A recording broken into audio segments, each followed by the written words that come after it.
नमस्कार, स्वागत है आपका। आप देख रहे हैं बात सपाट और मैं हूं आपके साथ सुमित झा। मंच नया है, प्लेटफॉर्म नया है, लेकिन तेवर वही पुराना है और मकसद भी वही है।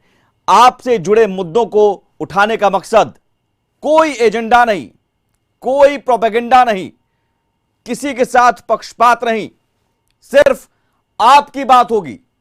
और इसलिए आज से शुरू होगी बात सपाट, सोमवार से शुक्रवार रात 7:56 पर।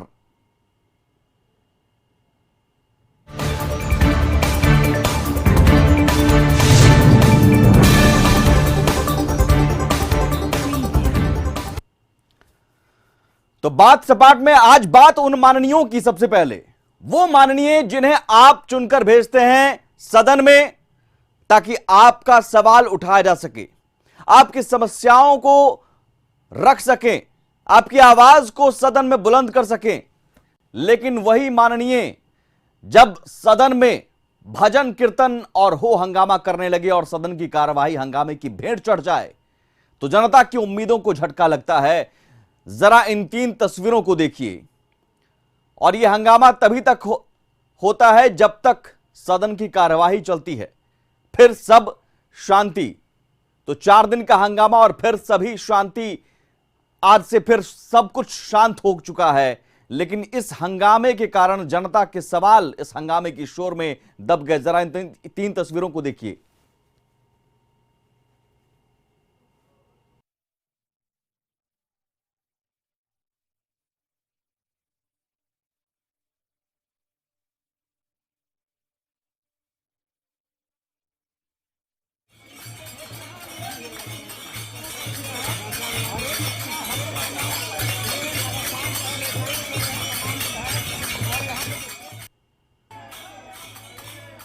तो जरा भजन कीर्तन की तस्वीरों को देखिए। 3 दिन से 4 दिन से यही हो रहा है। 5 दिन बैठकें हुई, लेकिन 5 दिन में 4 दिन हंगामा। झारखंड से जिक्र इसलिए क्योंकि अमूमन तस्वीरें झारखंड में यही नजर आई हैं। जब जब सदन की कार्रवाई हुई, माननीय किसी न किसी ऐसे मुद्दे को लेकर हो हंगामा, सियासी ड्रामा नजर आने लगता है और उसके बाद फिर सब कुछ शांत। जनता के सवाल कहां हैं? और जनता के सवाल उठाने वाले माननीय अगर ये करेंगे तो फिर जनता के सवाल कहां पूछे जाएंगे, कौन पूछेगा? और जनता ने फिर आपको चुनकर भेजा क्यों है? क्योंकि जिस मुद्दे को लेकर 4 दिन तक हंगामा हुआ, वो मुद्दा भी महज एक कमेटी बनाकर शांत कर दिया गया। तो सवाल है कि पहले ही दिन कमेटी बना क्यों नहीं दी गई? आखिर क्यों इंतजार होता रहा इस बात का कि सदन की कार्यवाही खत्म हो जाए, तब जाकर हम कमेटी बनाएंगे आखिरी दिन, और मुद्दा तब तक सुलगता रहे, सियासी आग इस मुद्दे को दिया जाता रहे, सियासी हवा और ज्यादा इसमें दी जाती रहे। सत्ता पक्ष और विपक्ष क्यों नहीं इस मुद्दे को का समाधान पहले ढूंढ पाई? जरा इस रिपोर्ट के जरिए समझिए। ढोल मंजीरे बज रहे हैं, जय श्री राम के नारे लग रहे हैं और भजन कीर्तन हो रहा है। ये तस्वीर न किसी जगराते की है, न किसी मंदिर की, न किसी शक्तिपीठ की, न किसी धर्मशाला की, न किसी कीर्तन के आयोजन की। वैसे ये तस्वीर है तो मंदिर की, लेकिन लोकतंत्र के मंदिर कहे जाने वाले विधानसभा की, जहां जल जंगल जमीन के मुद्दों पर चर्चा होनी थी, झारखंड के गरीब आदिवासियों के लिए सवाल पूछे जाने थे। लेकिन सवाल बाद में, पहले भजन कीर्तन जरूरी है। तो भजन कीर्तन चलता रहा और विधानसभा की कार्यवाही का समय बर्बाद होता रहा। पूरा विवाद विधानसभा में नमाज के लिए अलग से कमरा के आवंटन से शुरू हुआ, लेकिन इस विवाद को सुलझाने में न सत्ता पक्ष की दिलचस्पी दिखी, न विपक्ष की। उल्टे विवाद की आग को सियासी हवा दी जाती रही। इसके लिए सदन से निकलकर सड़क पर भी उतरा गया, जहां लाठियां चली, पानी की बौछारें की गई।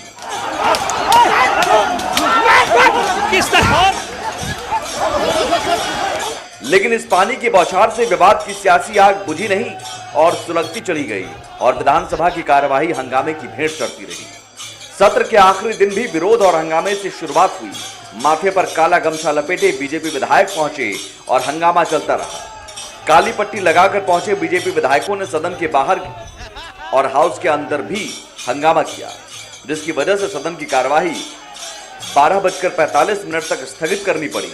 बाद में सदन की कार्यवाही शुरू हुई तो नमाज के विवाद को लेकर चर्चा हुई और मामले के अध्ययन के लिए विधानसभा की 7 सदस्यीय कमेटी बनाई गई, जो 45 दिनों में रिपोर्ट दी। और कुछ इस तरह भजन कीर्तन, नमाज और हो हंगामे में झारखंड विधानसभा के मानसून सत्र का आखिरी दिन भी खत्म हो गया और जिस जनता के सवाल पूछे जाने थे वो जनता भजन कीर्तन देखती रह गई। ब्यूरो।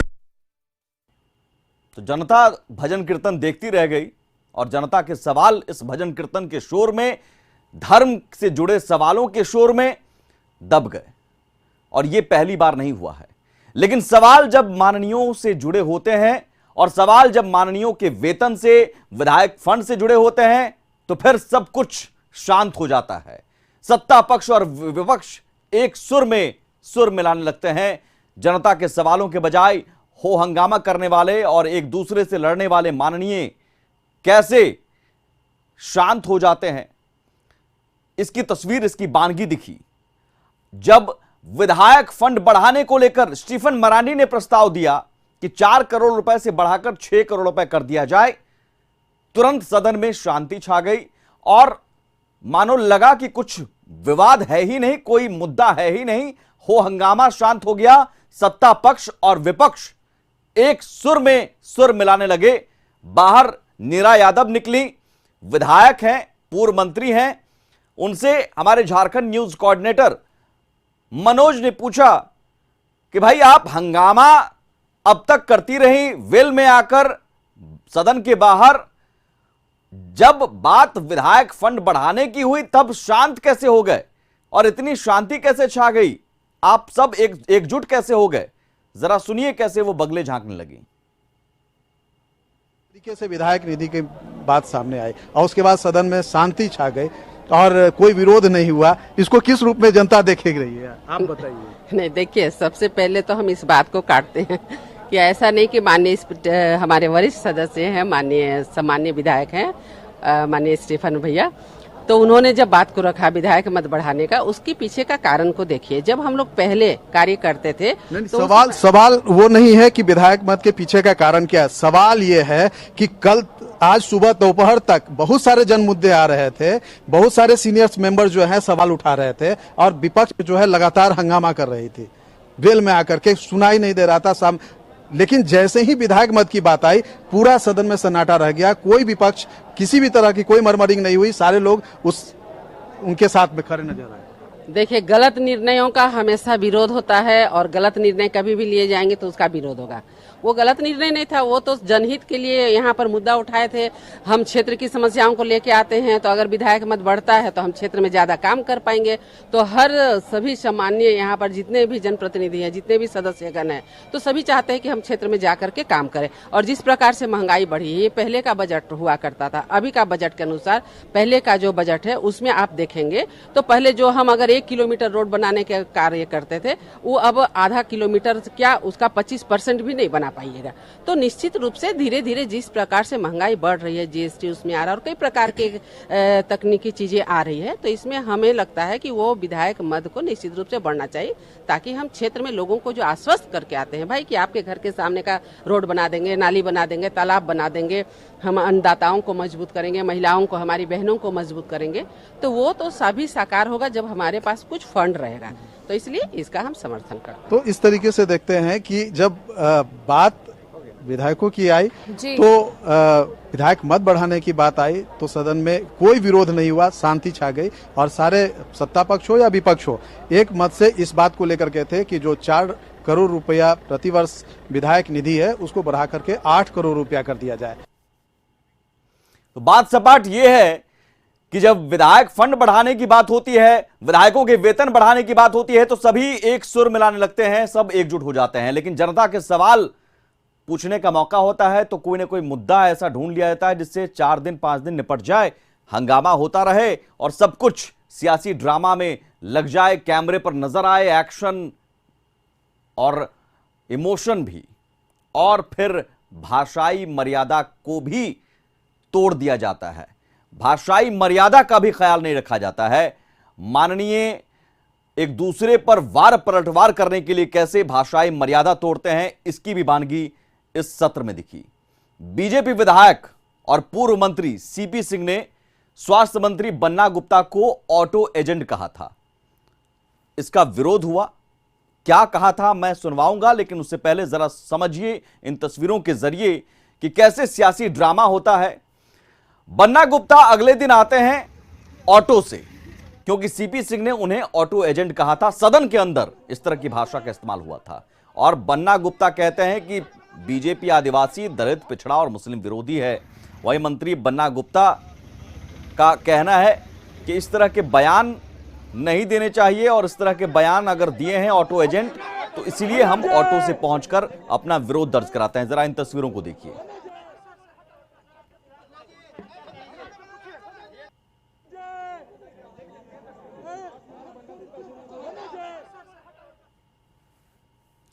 अब जरा सुनिए दोनों नेताओं के बयान और समझिए कैसे सियासत में ऑटो की एंट्री होती है, ऑटो की एंट्री हो जाती है और भाषाई मर्यादा को भी तोड़ दिया जाता है। क्या सिखाइएगा? स्वास्थ्य मंत्री को आचरण सिखाइए। अरे टेम्पू एजेंट क्या बात करेगा? अरे टेम्पू एजेंट क्या बात करेगा? क्या बात करते हैं? बोलिए, आप बोलिए ना, आप बोलिए, अपना बोलिए।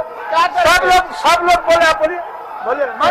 टेम्पू करते करते स्वास्थ्य मंत्री हो गया तो बड़ा बात करता है। माननीय एजेंट सामंतवादी सोच है और मुझे गर्व है कि मैं पिछड़े जाति से आता हूं और मैं गरीब, दलित, कमजोर वर्ग, आदिवासी का नेता था और नेता हूं और इनके मन में पिछड़ा, दलित, आदिवासी के प्रति जो है इनके मन में जो है बहुत हीन भावना है और मुस्लिम लोगों के प्रति बहुत नफरत है ये भाजपा के लोगों के को। इसलिए नमाज नहीं, प्रार्थना कक्ष है, उसमें हर आदमी को विधानसभा सियासत में एक्शन, हंगामा, वार पलटवार के साथ साथ इमोशन भी खूब दिखता है और ये इमोशन भी फिर बाकी क्यों रह जाए, क्योंकि मॉनसून सत्र में सब कुछ आपने देखा, एक्शन देखा, हंगामा देखा, वार पलटवार देखा, ड्रामा देखा, अब इमोशन भी देख लीजिए। विधानसभा में कार्यस्थगन प्रस्ताव को नहीं पढ़े जाने के कारण और विधानसभा अध्यक्ष के संरक्षण नहीं मिलने के आरोपों को लेकर सदन के बाहर अमर कुमार बावरी रोने लगे। जरा तस्वीरों को हम देखिए और समझिए कि कैसे उन्होंने कहा कि एक दलित आरक्षित जगह से आते हैं, दलित का भी मुद्दा उछाल दिया और इस वजह से उनके कार्यस्थगन प्रस्ताव को नहीं रखा गया और रो रो कर ये बातें उन्होंने कही। मेरा अधिकार, मैंने पूछा विधायक, गला पट रहा है कि मैं विधायक हूं कि नहीं, मेरा अधिकार है कि नहीं। मैंने विशेष अधिकार, मैंने कार्यस्थगन लाया, आप पढ़ेंगे वीडियो बना, मैंने गला फाड़ लिया चिल्ला चिल्ला करके, लेकिन पढ़ा नहीं उन्होंने। मैंने गला फाड़ लिया, रिजर्व सीट से आता हूँ, चंदन कैरी, दलित विधायक हूँ। अब डिक्टेट कर रहे हैं, मैंने पढ़ के बताया, कार्यस्थगन लाया। कल हमारे कार्यकर्ताओं पर लाठीचार्ज हुई, हमारे नेता को मार के मराने का षड्यंत्र किया गया, हमारे महिलाओं को उतारा तोड़ा के पीट पीट के मारा गया। मैंने कहा कि आप क्यों नहीं पढ़ेंगे मेरे कार्यस्थगन, सिर्फ इसलिए कि मैं दलित विधायक हूँ। हालांकि इन सब के बीच झारखंड मानसून सत्र में, झारखंड विधानसभा के मानसून सत्र में एक विधेयक ऐसा भी पास हुआ जिसकी वजह से स्थानीय लोगों को निजी नौकरी में भी आरक्षण मिलेगा। जरा समझिए उस विधेयक को। निजी नौकरी में आरक्षण देने वाला देश का तीसरा राज्य झारखंड बन गया है। झारखंड विधानसभा से रिजर्वेशन देने वाला बिल पास हो गया। ये एक बड़ी खबर इस मानसून सत्र से निकली। 40,000 रुपए तक की नौकरी में स्थानीय लोगों को आरक्षण, स्थानीय लोगों को नौकरियों में 75% आरक्षण मिलेगा। निजी क्षेत्र में आरक्षण देने वाला देश का तीसरा राज्य झारखंड बना है। आंध्र प्रदेश और हरियाणा में ये लागू है और आंध्र प्रदेश और हरियाणा के बाद अब तीसरा राज्य झारखंड बना है। शिकायतों के समाधान के लिए निगरानी समिति का भी विस्तार किया गया है।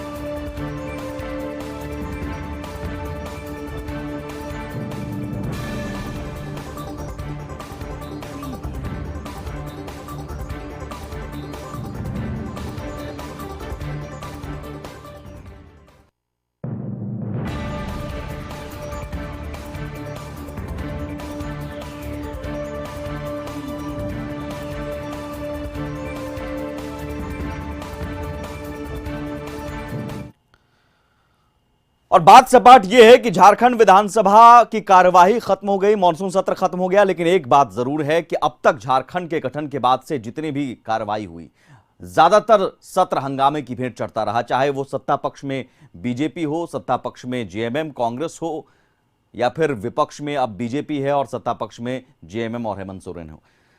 सवाल यह है कि क्या बार बार हंगामे की भेंट चढ़ता रहेगा सदन की कार्यवाही?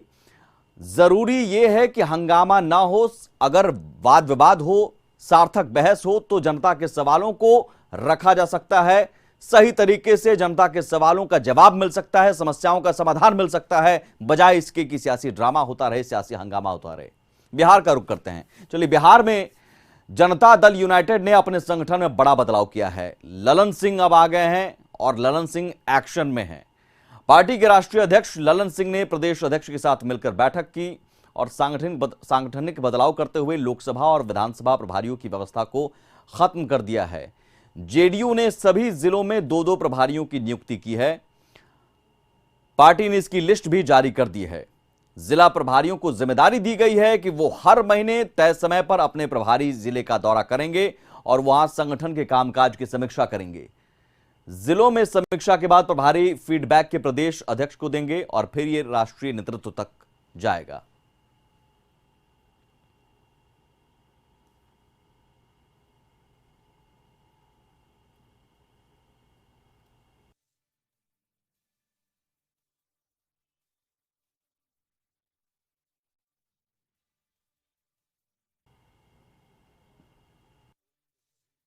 अध्यक्षों के साथ आज चर्चा हुई है और सभी प्रकोष्ठ के जो प्रदेश के अध्यक्ष हैं उन्होंने अपने अपने प्रकोष्ठों के द्वारा की गई जो कार्रवाई है, अब तक का जो उन्होंने संगठनात्मक ढांचा तैयार किया है, उन सब के बारे में उन्होंने विस्तार से बताया। सबों की बात सुनी गई है और अंत में यह निर्णय हुआ है कि प्रकोष्ठ कोई जो हमारी पार्टी का बूथ संगठन है, जिला का संगठन, उसके समन्वय के साथ प्रकोष्ठ का जो जिला का यूनिट है वो बूथ उसके समन्वय के साथ काम करें। हमारी पार्टी के जो मेन प्रकोष्ठ के जो अध्यक्ष हैं,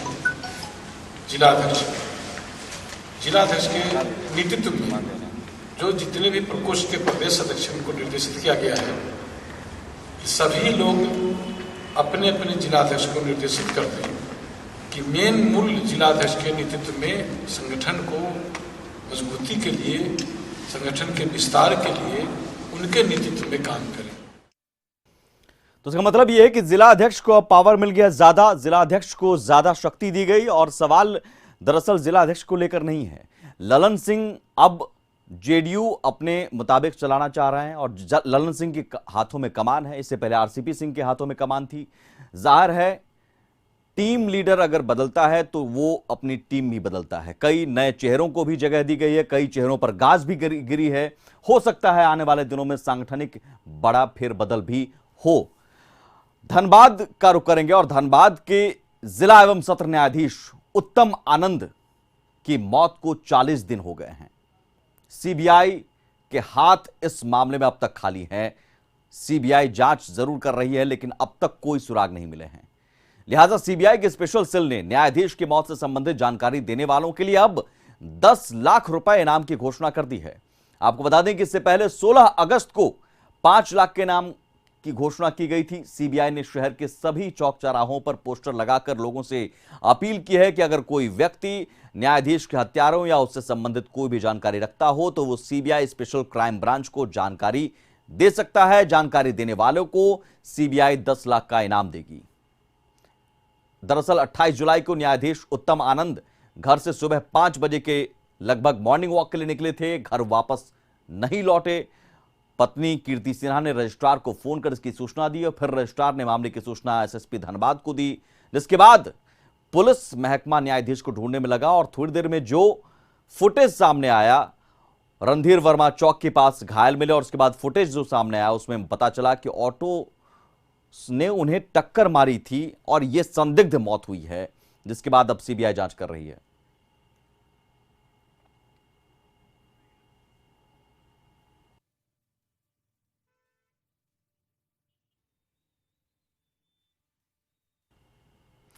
बिहार में दरअसल कोरोना काल खत्म लगभग हो गया है। ये हम नहीं कह सकते हैं कि कोरोना खत्म हो गया, लेकिन कोरोना में कमी जरूर आई है। लेकिन एक नई चिंता, एक बड़ी चिंता बिहार में अब बढ़ गई है, वायरल फीवर की। वायरल फीवर ने स्वास्थ्य विभाग की नींद उड़ा दी है, और ये चिंता इसलिए भी ज्यादा है क्योंकि बच्चों को चपेट में ले रहा है वायरल फीवर। पटना, मुजफ्फरपुर, गोपालगंज, सिवान, पूर्णिया और दरभंगा समेत कई जिलों में बच्चे लगातार बीमार पड़ रहे हैं और अस्पतालों में भर्ती हो रहे हैं। मौजूदा वक्त में स्थिति यह है कि पटना के नालंदा मेडिकल कॉलेज अस्पताल में बेड फुल हो गए हैं। दरअसल बात सिर्फ पटना की नहीं, इन सब के बीच स्वास्थ्य विभाग ने जांच टीम के हवाले से दावा किया है कि बुखार होने की वजह निमोनिया और डिहाइड्रेशन की समस्या है। ये तस्वीरें आप देख रहे हैं और लगभग सभी अस्पतालों में बेड फुल हैं। और बिहार के साथ साथ झारखंड में भी वायरल फीवर का कहर जारी है। बोकारो में छोटे छोटे बीमार बच्चे अस्पतालों में भर्ती हो रहे हैं और इस वायरल फीवर में बच्चों को सर्दी, खांसी और बुखार हो रहा है, जिसे लेकर बच्चे काफी परेशान हैं। बच्चों के साथ साथ परिजनों को भी परेशानी हो रही है क्योंकि बच्चे छोटे छोटे हैं। सदर अस्पताल में शिशु कक्ष के बाहर कतारें देखने को मिल रही हैं। सभी अपने बच्चों को लेकर डॉक्टर के पास पहुंच रहे हैं। वहीं सदर अस्पताल के डॉक्टर पंकज भूषण ने बताया कि वायरल फीवर का सिम्टम्स ये है कि बच्चों को हाई फीवर आता है, फिर सर्दी, खांसी, बुखार के अलावा बॉडी पेन रहता है। ऐसे में घबराने की जरूरत नहीं है, जरूरी है सावधानी आप बरतें, तुरंत डॉक्टर के पास ले जाएं और इन समय में बच्चों को गर्म पानी देना चाहिए और जितना ज्यादा हो सके बच्चे को पानी पिलाना चाहिए। साथ ही डॉक्टर की सलाह से दवा लेना चाहिए।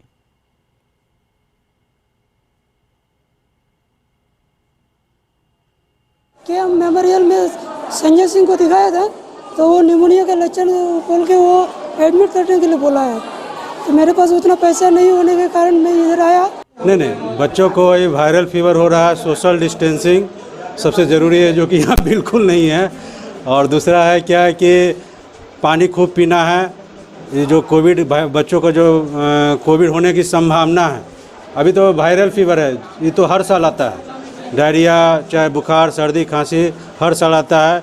इसमें है कि विटामिन सी लेना है, गर्म पानी पीना है और सोशल डिस्टेंसिंग। और बात सिर्फ बोकारो की नहीं, दरअसल कोरोना काल के बीच अब झारखंड में भी वायरल फीवर कहर बरपा रहा है। राज्य के ज्यादातर जिलों के अस्पतालों में मरीजों की संख्या तेजी से बढ़ रही है। छोटे छोटे बच्चे बुखार की चपेट में आ रहे हैं। लिहाजा सरकारी हो या फिर प्राइवेट, सभी अस्पतालों में मरीजों की संख्या में अचानक से वृद्धि देखी जा रही है। राज्य के 5 जिलों की तस्वीरों के जरिए आप समझ सकते हैं कि इन जिलों की क्या स्थिति है। हालांकि डॉक्टरों ने इसे लेकर लोगों से घबराने की नहीं अपील की है। इस सीजन में इस तरह के वायरल होते हैं, लेकिन जरूरी है कि तुरंत इलाज हो, तुरंत आप डॉक्टर के पास जाएं, बच्चे जल्द स्वस्थ होकर घर लौट जाएंगे।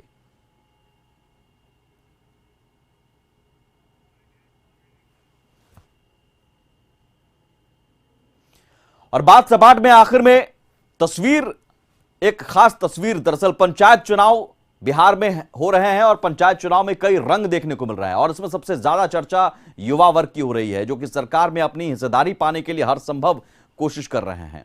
पंचायत चुनाव के दौरान बिहार के गया जिला में एक युवक में मुखिया बनने की इतनी हड़बड़ी दिखी कि युवक बिना मुहूर्त के ही भगवान सूर्य को साक्षी मानकर शादी कर ली और नई नवेली दुल्हन को पंचायत चुनाव के लिए नामांकन भी करा दिया। शादी के दौरान युवक ने वचन दिया कि उसकी जिम्मेदारी है कि वो उसे पंचायत चुनाव में जीत दिलाएगा। मामला गया जिला के खिजरसराय प्रखंड के होरमा पंचायत के बंदौर गांव का है, जहां प्रदीप कुमार उर्फ राहुल कुमार पंचायत चुनाव में मुखिया बनना चाहते हैं और मुखिया बनने के लिए पूरी तैयारी कर ली। राहुल ने बताया कि नामांकन के दौरान उसे पता चला कि जाति प्रमाण पत्र लगाना होगा, लेकिन किसी कागज की कमी के कारण जाति प्रमाण पत्र नहीं बन पाया और जाति प्रमाण पत्र को रद्द कर दिया गया। उसके बाद आनन फानन में नौडिया गांव की ही दांगी समाज की सरिता कुमारी से बिना लगन, बिना बैंड बाजे के सूर्य मंदिर में शादी कर ली, ताकि मुखिया वो खुद ना बन सके, कम से कम पत्नी बन सके।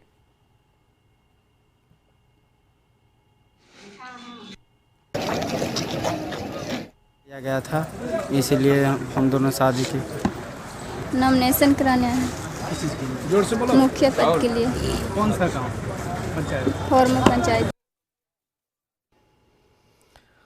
चलिए, इसी के साथ आज बात सपाट में इतना ही, लेकिन जरूर फिर कल मिलेंगे शाम 7:56 पर। बात सपाट में होगी सिर्फ आपकी बात, आपके सरोकार से जुड़ी बात। नमस्कार।